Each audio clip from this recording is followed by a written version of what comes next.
Welcome back dear children. हम लोगों ने एसिड के बारे में बहुत सारे नए कंसेप्ट सीखे पिछले लेक्चर्स में। पिछले 2 लेक्चर्स जो हैं हमने एसिड के ऊपर ही लगाए और अभी जो अगला हमारा लेक्चर है वो बेस के ऊपर होगा। हालांकि बेस के बारे में मैं कुछ चीज़ें बता चुका हूँ आपको, उसकी कुछ फिज़िकल प्रॉपर्टीज़ जो हम बात कर चुके हैं कि बेस जो है वो उसका टेस्ट बिटर होता है, सोपी टच होता है, लिटमस पेपर को वो ब्लू कन्वर्ट कर देता है, रेड लिटमस पेपर को ब्लू में कन्वर्ट कर देता है। ओके, इसके अलावा हमने फिनोल्फ्थलीन पर भी बात की, दे टर्न फिनोल्फ्थलीन सोल्यूशन पिंक। इसके अलावा हमने क्रोजिव नेचर के बारे में बात किया। तो बहुत सारी चीज़ों के बारे में हम बात कर चुके हैं बेस की। बेस का टेस्ट बिटर होता है, तो दूसरा हमने पढ़ा वो सोपी टच होता है। तीसरा हमने पढ़ा लिटमस पेपर पर उसका एक्शन, मतलब रेड लिटमस को रेड में ब्लू में कन्वर्ट कर देता है। फिनोल्फ्थलीन जो है वो सोल्यूशन जो है उसको पिंक में कन्वर्ट कर देता है। इसके अलावा हमने बताया कि एसिड की तरह बेस भी जो है उसका नेचर जो है कोरोसिव होता है। कितना कोरोसिव होता है इसके बारे में हम बाद में बात करेंगे, पहले थोड़ा सा आगे बढ़ते हैं। इसके अलावा हम एक और चीज़ बात कर चुके हैं कि जैसे एसिड जो है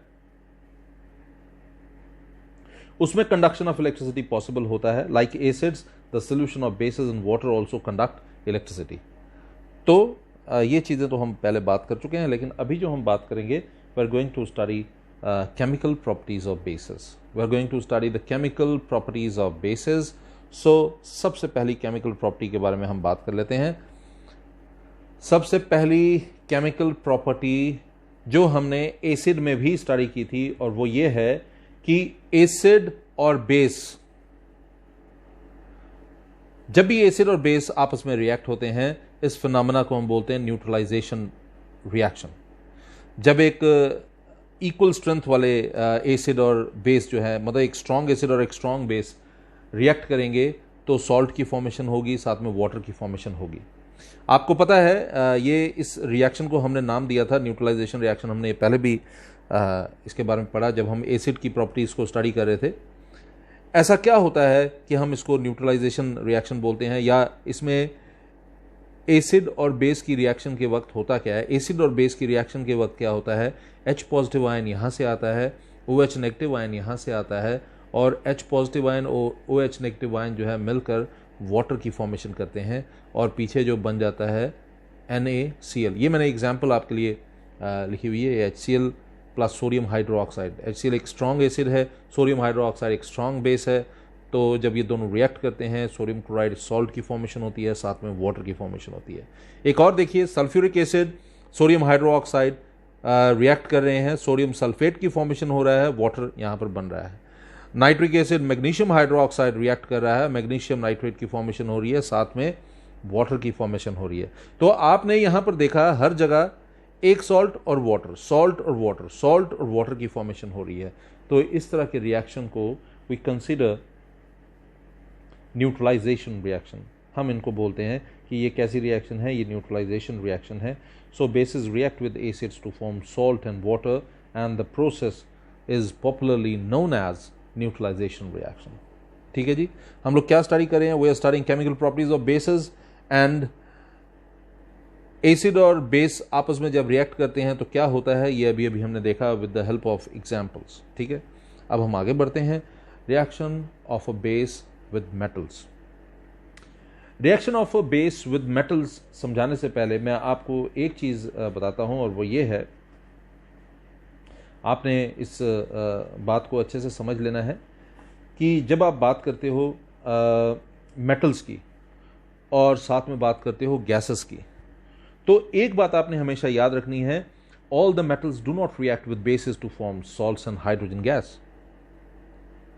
ठीक है जी, सारे मेटल्स जो हैं वो बेसिस के साथ रिएक्ट करके सॉल्ट और हाइड्रोजन गैस की फॉर्मेशन नहीं करते। ठीक है जी, वैसे आपको मैं बता दूं एग्जाम्पल के लिए, जैसे जिंक ग्रेन्यूल्स लेते हैं आप, सोडियम हाइड्रोक्साइड के साथ उसको ट्रीट करते हैं तो सोडियम जिंकेट की फॉर्मेशन होती है। ठीक है जी, Na2ZnO2 एक्वस फॉर्म में सोडियम जिंकेट की फॉर्मेशन होती है, साथ में हाइड्रोजन गैस जो है वो लिबरेट होता है। मैं रिपीट कर देता हूँ, अगर आप सोडियम हाइड्रोक्साइड लेते हैं, जिंक मेटल के साथ आप इसे ट्रीट कर रहे हैं, सोडियम जिंकेट बनेगा, साथ में हाइड्रोजन गैस जो है वो रिलीज होगी। मैं फिर से एक बात रिपीट कर दूं कि सारे मेटल्स जो हैं वो रिएक्ट नहीं करते बेसिस के साथ हाइड्रोजन गैस बनाने के लिए। तो यहां पर एक और एग्जांपल है एल्यूमिनियम। एक्वा सोल्यूशन आपने लिया सोडियम हाइड्रोक्साइड का, और सोडियम हाइड्रोक्साइड और एल्यूमिनियम जब आपने इनकी रिएक्शन की तो आप देख सकते हैं यहां पर आपको सोडियम एल्यूमिनेट मिला। This is sodium aluminate, NaAlO2, sodium aluminate मिला, साथ में हाइड्रोजन गैस मिली। ये एक बैलेंस्ड रिएक्शन नहीं है, आप इसे खुद बैलेंस करेंगे। मैं फिर से रिएक्शन समझा देता हूं। एल्यूमिनियम जो है उसको सोडियम हाइड्रोक्साइड सोल्यूशन के साथ जब आपने ट्रीट किया तो सोडियम एल्यूमिनेट की फॉर्मेशन हुई, साथ में हाइड्रोजन गैस। ये एक बैलेंस्ड रिएक्शन नहीं है, बैलेंस आप इसको खुद करेंगे। मैं फिर से रिपीट कर दूं, हम क्या पढ़ रहे हैं? We are studying chemical properties of bases and we studied what happens when an acid reacts with base with the help of a few examples. Then we studied what happens when a base reacts with metal, and I informed you that all the metals do not react with bases to form salts and hydrogen gas, और मैंने आपको दो example दिया, zinc sodium hydroxide के साथ sodium zincate की formation करता है, और एल्यूमिनियम एक्वा सोल्यूशन लेंगे सोडियम हाइड्रोक्साइड के साथ तो सोडियम एल्यूमिनेट की फॉर्मेशन करता है, साथ में हाइड्रोजन गैस जो है वो रिलीज होती है। थोड़ा सा और आगे बढ़ते हैं। ये आप देख सकते हैं यहाँ पर वो तरीका है, वो मेथड है जिससे आप जिंक को रिएक्ट कर रहे हैं सोडियम हाइड्रोक्साइड सोल्यूशन के साथ। कॉन्सेंट्रेटेड सोडियम हाइड्रोक्साइड सोल्यूशन आपने लिया और जिंक ग्रेन्यूल ले लिया टेस्ट ट्यूब में, और सोडियम हाइड्रोक्साइड सोल्यूशन जो है कॉन्सेंट्रेटेड फॉर्म में जब आपने जिंक ग्रेन्यूल में ऐड किया, जब आपने टेस्ट ट्यूब में ऐड किया तो यहाँ पर आपको बबल्स दिखाई देंगे। ये बबल्स जो हैं हाइड्रोजन गैस के होंगे जो खाली एरिया में जाकर इकट्ठे होंगे और बाहर निकलने का यहाँ पर एक रास्ता है। ठीक है जी, ये ट्यूब बनी हुई है, बाहर निकलेगी, और आपको पता है अगर यहाँ पर आप आग लगाने की कोशिश करेंगे तो हाइड्रोजन गैस जो है पॉप साउंड के साथ यहाँ पर बर्न करेगा। आई एम श्योर कि आपको ये कंसेप्ट याद होगा, मैंने आपको एसिड के केस में भी ये बात बताई थी। Reaction of base with non metal oxide. जब आप नॉन मेटल ऑक्साइड की बात करते हैं वहां पर क्या होता है? Bases react with non metal oxides. अब नॉन मेटल ऑक्साइड्स कौन सी होती हैं? जैसे कार्बन डाइऑक्साइड हो गया, जैसे sulphur dioxide, sulphur trioxide, phosphorus pentoxide, ये सभी जो हैं these are non metal oxides. तो नॉन मेटल के ऑक्साइड्स के साथ जब रिएक्शन होता है बेस का तो क्या होता है? Non metallic oxides are acidic in nature, always remember. तो मैं आपको एक बात बताता हूं, मुझे ये क्वेश्चन पूछा गया कि कैसे पता लगता है कि कोई ऑक्साइड जो है वो एसिडिक ऑक्साइड है या बेसिक ऑक्साइड है। तो मैं आपको बता दूं, जब भी आप कोई नॉन मेटलिक ऑक्साइड लेते हैं जैसे कार्बन डाइऑक्साइड, आप कार्बन डाइऑक्साइड को जब आप वाटर से पास करेंगे तो कार्बोनिक एसिड की फॉर्मेशन होगी। कुछ सूटेबल कंडीशंस पे आप कार्बन डाइऑक्साइड को वाटर में से पास करेंगे, कार्बोनिक एसिड प्रोड्यूस होगा। सल्फर डाइऑक्साइड को एक सूटेबल कंडीशन में आप वाटर से पास करेंगे, सल्फ्यूरस एसिड की फॉर्मेशन होगा। सल्फर नॉन मेटल है, उसका ऑक्साइड सल्फर डाइऑक्साइड, या कार्बन नॉन मेटल है, कार्बन डाइऑक्साइड उसका ऑक्साइड हो गया। लेकिन अगर आप कोई मेटल ऑक्साइड लेते हैं जैसे सोडियम ऑक्साइड, अगर आप उसको वाटर में से पास करते हैं तो सोडियम हाइड्रोक्साइड बनता है जो एक बेसिक बेस है, जिसको आप एक स्ट्रॉन्ग बेस कंसिडर करते हैं। इसलिए एक मेटल ऑक्साइड जो है वो क्या होता है? बेसिक ऑक्साइड होता है, और एक नॉन मेटल ऑक्साइड जो है वो क्या होता है? वो एक एसिडिक ऑक्साइड हम उसको कंसिडर करते हैं। खैर, अभी हम बात करते हैं reaction of base with non metal oxide. Non metallic oxide के साथ बेस किस तरह से रिएक्ट करता है, यहाँ पर एक छोटी सी एग्जांपल है। हमने कैल्शियम हाइड्रोक्साइड लिया, कार्बन डाइऑक्साइड लिया, दोनों को ट्रीट किया तो कैल्शियम कार्बोनेट बना, साथ में वाटर बना। तो नॉन मेटलिक ऑक्साइड जब भी बेस के साथ रिएक्ट करेंगे एक नॉन मेटल सॉल्ट बनेगा, साथ में किसकी फॉर्मेशन होगी? वाटर की फॉर्मेशन होगी। तो ये आपने ध्यान में रखना है। Bases react with non metal oxides to form salt and water. तो नॉन मेटल ऑक्साइड जब भी रिएक्ट करेंगे बेस के साथ किसकी फॉर्मेशन करेंगे? They will form a salt and water, हमेशा एक सॉल्ट और एक वाटर की फॉर्मेशन करेंगे। मैंने यहाँ पर calcium hydroxide plus carbon dioxide का एग्जाम्पल दिया, कैल्शियम कार्बोनेट बना, साथ में वाटर की फॉर्मेशन हुई। थोड़ा सा और आगे बढ़ते हैं। क्या खास बात है? जैसे एसिड्स का हमने पढ़ा था कि एसिड्स में एक खास बात होती है कि सभी एसिड्स जो हैं जब डाइल्यूट किए जाते हैं तो वो H पॉजिटिव आयन जो है वो देते हैं। जब भी आप एसिड्स और वाटर का कॉम्बिनेशन लेते हैं तो H पॉजिटिव आयन जो है एसिड से H पॉजिटिव आयन जो है वो वाटर में रिलीज कर दिया जाता है। ऐसा ही कुछ सोडियम हाइड्रोक्साइड के साथ होता है, या पोटेशियम हाइड्रोक्साइड के साथ, या अमोनियम हाइड्रोक्साइड के साथ, या मैग्नीशियम हाइड्रोक्साइड के साथ, यानी कि बेसिस के साथ।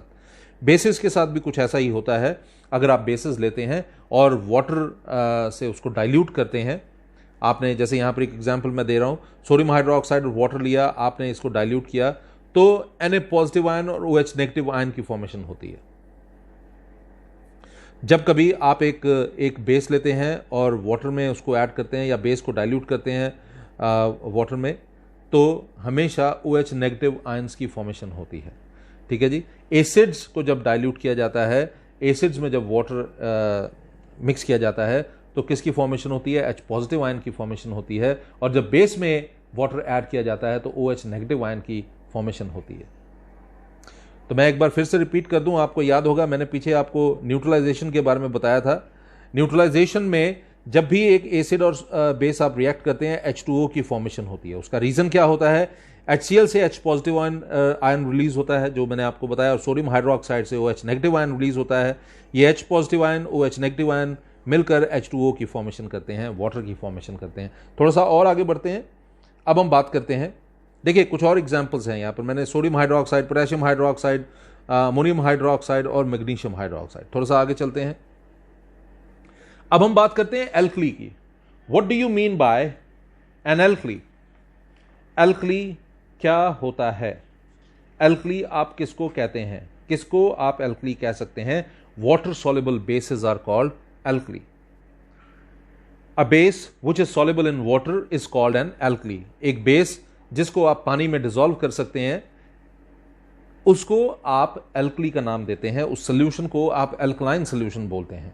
ठीक है। यहां पर एक एग्जांपल देख लीजिए, सोडियम हाइड्रोक्साइड का एग्जांपल है। ऐसे ही पोटेशियम हाइड्रोक्साइड का हो सकता है, कैल्शियम हाइड्रोक्साइड का हो सकता है। जब कभी आप इनको वाटर में ऐड करते हैं, सोडियम हाइड्रोक्साइड को आपने वाटर में ऐड किया तो sodium hydroxide Na positive ions और OH नेगेटिव आयंस की फॉर्मेशन करते हैं। सोडियम हाइड्रोक्साइड में Na पॉजिटिव आयंस और OH नेगेटिव आयंस की फॉर्मेशन होती है वाटर के साथ। तो हर वो बेस जो वाटर में डिसॉल्व हो जाता है वो एल्कलाइन सोल्यूशन की फॉर्मेशन करता है, या हम उसको we call it alkali. For example sodium hydroxide, potassium hydroxide, calcium hydroxide, ammonium hydroxide, magnesium hydroxide, ये सभी जो हैं ये कॉमन वाटर सॉल्युबल बेसिस हैं या कॉमन एल्कलीज हैं, जिनको हम डे टू डे लाइफ में भी देखते हैं। सॉल्युबल बेसिस जो हैं वो बहुत ज़्यादा यूज़फुल होते हैं। इनसॉल्युबल बेसिस से ज़्यादा यूज़फुल जो हैं वो सॉल्युबल बेसिस होते हैं। उसका रीज़न होता है because most of the chemical reactions takes place only in aqueous solutions, क्योंकि ज़्यादातर केमिकल रिएक्शंस जो हैं एक्वस सॉल्यूशन में ही होती हैं। तो जो बेसिस पानी में डिसॉल्व हो जाती हैं, एल्कली की फॉर्मेशन करती हैं, वहाँ पर केमिकल रिएक्शंस का होना जो है थोड़ा सा आसान हो जाता है। सो when we say a base, it actually means a water soluble base और एल्कली। तो जब भी आप वाटर सॉल्युबल बेसिस की बात, हम यहाँ पर जितने भी बेसिस की बात कर रहे हैं, आपने देखा होगा सोडियम हाइड्रोक्साइड की बात की, पोटेशियम हाइड्रोक्साइड की बात की, magnesium hydroxide, ammonium hydroxide, calcium hydroxide, ये सभी वाटर सॉल्युबल बेसिस हैं, या आप कह सकते हैं ये सभी जो हैं ये एल्कली है। सो when we say a base or an alkali, it is going to mean the same thing. ठीक है। आगे से जब भी हम यहाँ पर एल्कली बोलेंगे या बेस बोलेंगे तो दोनों का मतलब आप सेम ही समझिएगा। थोड़ा सा आगे बढ़ते हैं। जैसा मैंने बताया, what is common in all basis? सभी बेसिस में एक चीज़ कॉमन है, वो क्या है कि जब वो पानी में ऐड करते हैं तो OH नेगेटिव आयन की फॉर्मेशन होती है। चलते हैं थोड़ा सा और आगे। अब हम बात करते हैं, अभी हमने पढ़ा कि सभी बेसिस में कॉमन क्या होता है। ठीक है। तो आगे बढ़ते हैं। अब हम बात करते हैं डाइल्यूशन ऑफ अ बेस की। एक बेस को किस प्रकार से डाइल्यूट किया जाता है, ठीक है ना।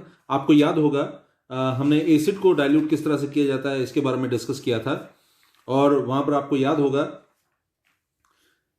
किस तरह से किसी प्रॉपर मेथड से, किसी प्रॉपर तरीके से आप डाइल्यूट करते हैं एक एसिड को, वो हमने समझा था। आपको याद होगा एक और चीज हमने उसमें समझी थी कि एक्सोथर्मिक रिएक्शन होता है। Dilution of N acid is an exothermic reaction, क्योंकि उसमें हीट जो है वो रिलीज होती है। तो बेस के साथ भी कुछ वैसा ही है। डाइल्यूशन एक बेस का, जैसे कॉन्सेंट्रेटेड एसिड को आप डाइल्यूट करते हैं तो वो एक्सोथर्मिक रिएक्शन होता है, ये भी जो है वो एक एक्सोथर्मिक रिएक्शन ही है। यानी कि if we dissolve bases like sodium hydroxide और potassium hydroxide in water, the solution is found to be hotter. जो सोल्यूशन बनेगा वो गर्म होगा। आप टेस्ट ट्यूब को बाहर से टच करके देखेंगे, वो आपको गर्म लगेगी। तो बेस को भी डाइल्यूट अगर करते हैं तो वो भी एक एक्सोथर्मिक रिएक्शन है। आगे हम बढ़ते हैं, हम बात करते हैं कि इफेक्ट ऑफ डाइल्यूशन क्या होता है हाइड्रोक्साइड आयन कंसंट्रेशन पर ऑफ अ बेस का। ठीक है, effect of a dilution on hydroxide ion concentration of a base. When an acid is diluted with water, आपको याद होगा, when an acid is diluted with water, the H positive ion concentration per unit volume in the solution decreases. जब आप एक acid को dilute करते हैं तो H पॉजिटिव आयन की कॉन्सेंट्रेशन जो होती है पर यूनिट वॉल्यूम जो होती है वो डिक्रीज हो जाती है। इसी तरह से if a solution of a base is diluted with water, the hydroxide ion concentration per unit volume in the solution decreases to.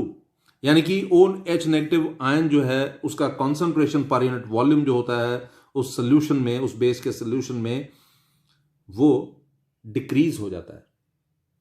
मैं एक बार रिपीट कर देता हूं आपके लिए। आपको याद होगा हमने पढ़ा था कि एसिड को जब डाइल्यूट किया जाता है तो H पॉजिटिव आयन की कॉन्सेंट्रेशन जो होती है वो डिक्रीज होती है, ठीक है ना, क्योंकि आप पर यूनिट वॉल्यूम डिक्रीज होती है, क्योंकि आपने वाटर की एडिशन की होती है। H पॉजिटिव आयंस जो हैं उनकी कॉन्सेंट्रेशन जो होती है पर यूनिट वॉल्यूम जो होती है उस सोल्यूशन में डिक्रीज होती है। ऐसा ही कुछ बेस के साथ भी होता है।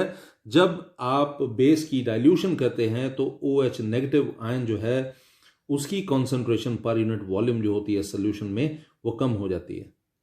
कहने का मतलब यह है the basic strength of the solution decreases with dilution. Like in case of acid, when we dilute an acid, its strength decreases. Similar is the case with a base. When we dilute a base, its strength decreases. आपको याद होगा strong acid जैसे HCl, sulphuric acid, nitric acid, ये completely dissociate होते थे into ions when dissolved in water. और weak acids और strong acids में ये मेन डिफरेंस होता है। जब भी आपको कभी प्रश्न पूछा जाएगा कि स्ट्रॉन्ग एसिड्स और वीक एसिड्स में क्या डिफरेंस होता है, तो आप ये नहीं लिखेंगे कि स्ट्रॉन्ग एसिड्स स्ट्रॉन्ग होते हैं और वीक एसिड जो है वीक होते हैं। आप ऐसा नहीं बात करेंगे। आप वहां बताएंगे स्ट्रॉन्ग एसिड्स और वीक एसिड्स का बेसिक डिफरेंस जो है ये होता है कि स्ट्रॉन्ग एसिड्स जो है वो कंप्लीटली डिसोशिएट होते हैं into ions when dissolved in water, while same is not the case with weak acids. Weak acids जो होते हैं वो पार्शियली डिसोशिएट होते हैं व्हेन डिसॉल्व्ड इन वाटर। ये आपने याद रखना है। सिमिलर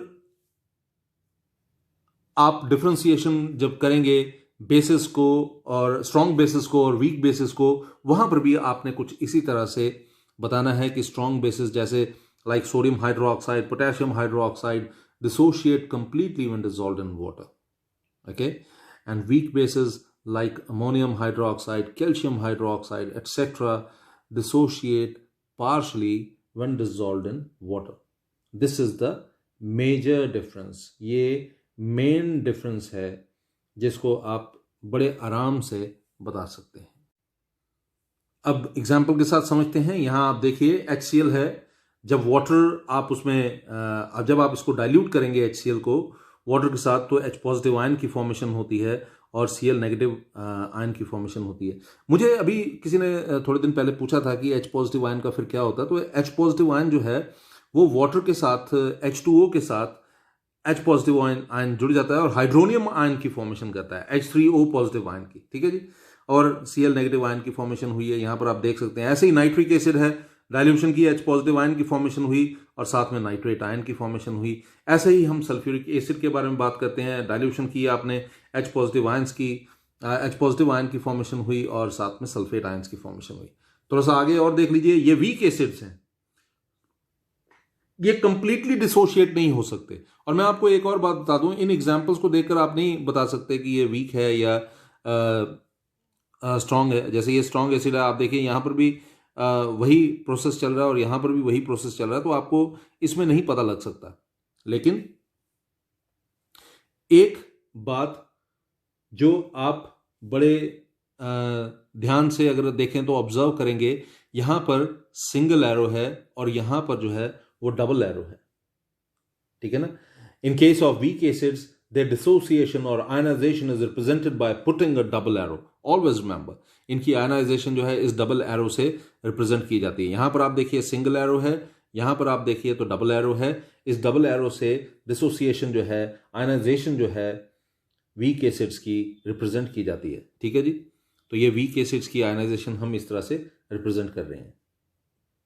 और इसी तरह से अगर हम आगे चलेंगे तो ये स्ट्रॉन्ग बेसिस है, sodium hydroxide, potassium hydroxide strong bases है, आपने इसको इस तरह से रिप्रेजेंट किया। लेकिन जब आप weak bases, ammonium hydroxide, calcium hydroxide, अब कैल्शियम हाइड्रोक्साइड उतना भी वीक एसिड नहीं है, लेकिन है वीक एसिड है as compared to sodium hydroxide and potassium hydroxide. तो यहां पर आप देखिए ये डबल एरो डालकर ये बताया जा रहा है कि ये वीक बेसिस हैं as compared to sodium hydroxide and potassium hydroxide. I am sure कि आपको ये कंसेप्ट जो है बड़े आराम से, बड़े अच्छे से समझ आ रहा होगा। आप इसमें एक और चीज ऐड कर लें तो आपको ज्यादा अच्छे से कुछ चीजें समझ आ जाएंगी। जब भी हम बात करते हैं और बेस की, एक और चीज इंपॉर्टेंट हो जाती है और वो होता है number of ionisable hydrogen atoms और number of ionisable OH negative ions, ठीक है जी। तो कितने हाइड्रोजन एटम्स, जैसे मैं आपको एक एग्जांपल देकर बात समझाता हूं। The number of ionisable hydrogen atoms present in one molecule of the acid is called its basicity. याद रखिए, जब आप number of ionisable hydrogen atoms की बात करते हैं present in one molecule of acid, आपके पास एक मॉलिक्यूल है, आपके पास एक मॉलिक्यूल है एसिड का, और उसमें आप number of ionisable hydrogen atoms की बात करते हो, तो the number of ionisable hydrogen atoms present in one molecule of the acid is called its basicity. याद रखिए, बात हम एसिड की कर रहे हैं लेकिन हम बोल रहे हैं क्या, basicity. The number of ionisable hydrogen atoms present in one molecule of the acid is called its basicity. तो आप देखिए यहां पर HCl, यहां पर सिर्फ एक ही हाइड्रोजन है आयनाइज होने के लिए, तो इसको हम मोनोबेसिक बोलेंगे। ऐसे ही आप HNO3 का केस स्टडी कर सकते हैं, HNO3 में भी ऐसा ही होगा, ऐसा ही HCOOH में होगा, ठीक है जी। इनको मोनोबेसिक कहते हैं हम लोग, या हम कहते हैं कि इनकी बेसिसिटी जो है वो क्या है, 1 है। ऐसे ही आप H2SO4 की बात कर लीजिए, H2SO4 में 2 हाइड्रोजन है, तो हम इसको डाइबेसिक कहते हैं, या हम कहते हैं कि इसकी बेसिसिटी जो है, ये एसिड है लेकिन हम क्या बोल रहे हैं, हम कह रहे हैं बेसिसिटी, ये डाइबेसिक है।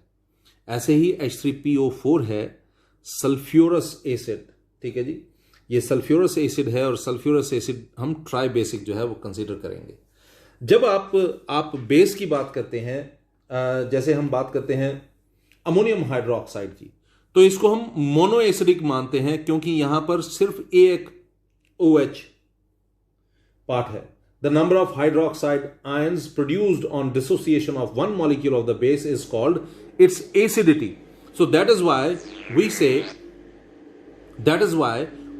that NH4OH is monoacidic. हम कहते हैं कि NH4OH जो है वो क्या है, मोनोएसिडिक है। ऐसे ही आप कैल्शियम हाइड्रोक्साइड की बात करते हैं, इसको हम डाई एसिडिक जो है वो कंसिडर करते हैं। मैं रिपीट कर देता हूं, अभी the number of hydroxide ions produced on dissociation of one molecule of the base is called it's acidity. तो चलते हैं थोड़ा सा और आगे।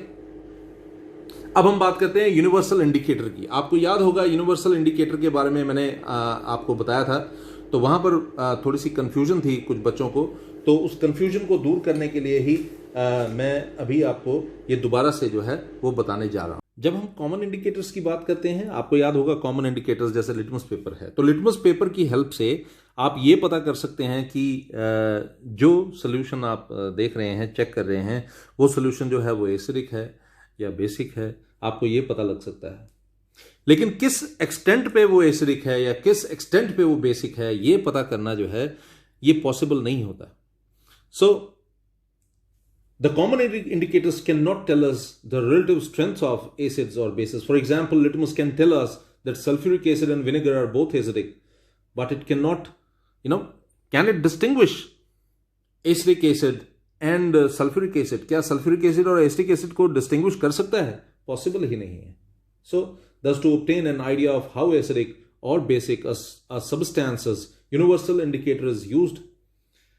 और अभी मैं आपको बताऊंगा किस तरह से यूनिवर्सल इंडिकेटर जो है वो इस्तेमाल किया जा सकता है। उससे पहले आपको पता होना चाहिए यूनिवर्सल इंडिकेटर जो है वो एक्चुअली है क्या है। आप देखिए, universal indicator is a mixture of several indicators, बहुत सारी डाइज, बहुत सारे केमिकल्स का ये मिक्सचर होता है, and it shows different colours at different pH paper, और ये डिफरेंट कलर्स दिखाता है डिफरेंट पीएच पेपर पे। ठीक है जी, आपको डिफरेंट वैल्यूज जो हैं वो पता लगेंगी। जैसे आप यहां पर देख लीजिए, it gives only the rough idea to measure the exact value pH meter is used। ठीक है जी, आप जरा ध्यान से देखिएगा।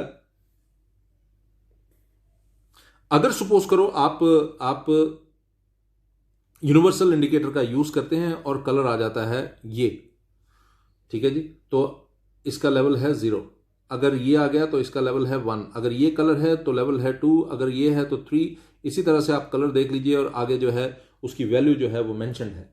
मैं आपको इसको एक छोटी सी एग्जांपल से समझाने की कोशिश करता हूं, लेकिन उससे पहले एग्जांपल देखते हैं। स्टमक में जो एसिड है, हमारे स्टमक का जो एसिड है उसका पीएच 1.5 से 2 होता है, इसीलिए यूनिवर्सल इंडिकेटर ये कलर दिखाई देता है। कोला जो आप यूज़ करते होंगे, डिफरेंट कोलाज, कोका कोला या पेप्सी, ये है 2.5, विनेगर 2.9, ऑरेंज जूस, ये कलर भी आप देखते जाइए और रीडिंग भी चेक करते जाइए। Orange juice 3.5, coffee 5, okay, healthy skin 5। ये कॉफी का जो मैं आपको बता रहा हूं 5, ये शायद विद मिल्क होता है शायद। ठीक है जी, हेल्दी स्किन 5। यूरिन का कलर जो है, जो हेल्दी बंदा होगा उसकी यूरिन का कलर 6, वैल्यू जो है 6 होगा।